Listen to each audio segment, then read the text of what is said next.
Okay. When you're ready.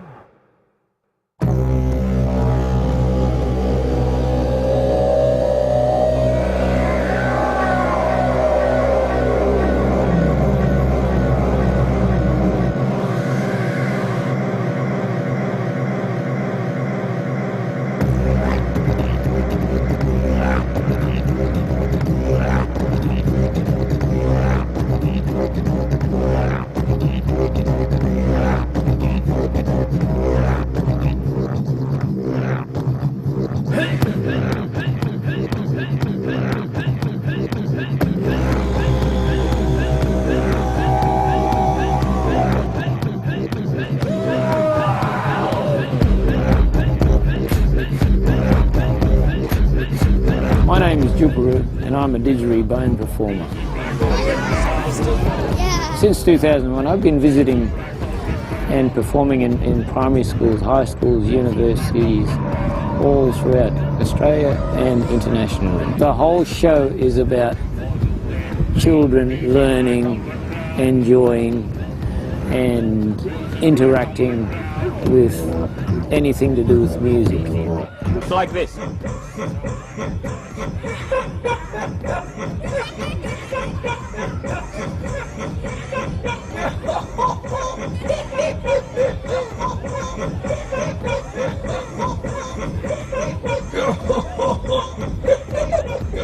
This was the part that really hooked the kids.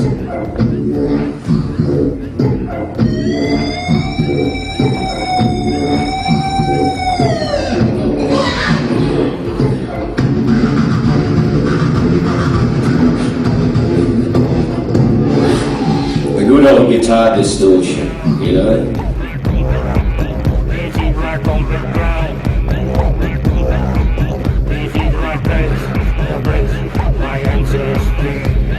The school thing that I do has gotten me through the door, because all of a sudden I'm not talking about Indigenous issues. We're doing this school, and then it was through the music teachers that thought, well, you should come and show that to our kids. And then the show was then developed around different songs that the kids could interact with.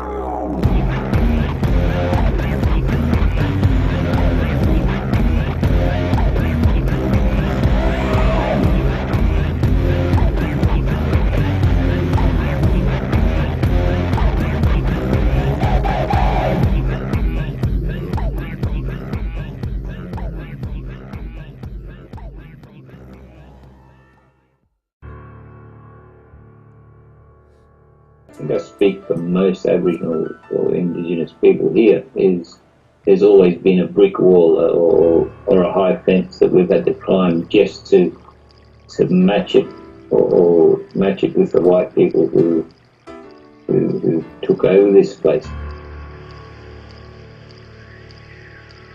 A lot of the towns have this race problem which goes back to whenever those towns got developed and got set up.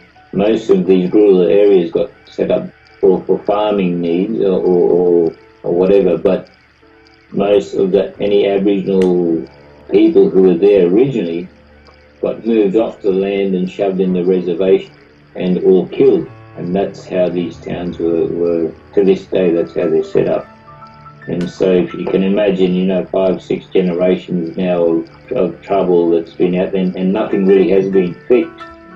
For me, unless we go out there as musicians or artists of some sort, we can actually do something that an everyday teacher in front of them can't help with, kind of thing. That importance there is already something that, gives me more reason to keep going out there, kind of thing. The last thing you want is to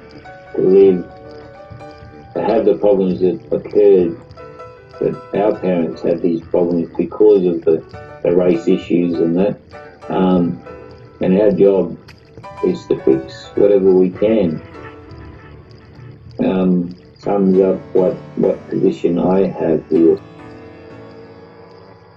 And the thing with visiting schools for me isn't about whether we visit a super rich private school or a bush little town with only 10 kids. For me, the importance is a lot of these big super rich schools that exist. Because there's a lack of usually a lack of Aboriginal children or Aboriginal kids there, up until they go to universities and grow up to be adults, these kids usually will totally miss out on any sort of connection with Indigenous peoples. We usually go in there and rock and roll for a few days or however long it's going to take us to be there, and then off to the next sort of town kind of things. For next year, I've got probably 3 terms that I'll be actually visiting schools. So, and when I do a term, we're talking average 25, 30,000 kids, 50 schools, because we're pretty much musicians, playing music with kids and getting them to jump up on stage with us or whatever it is.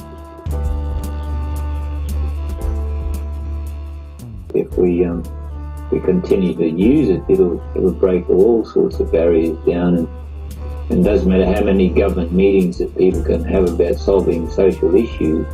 You bring in someone with a guitar and a song, and everyone discussing the thing will stop and listen, and something tap their feet to it, and then all of a sudden a bit of common sense happens, So yeah, for sure, And if we can keep making the music, man, well, let's do it.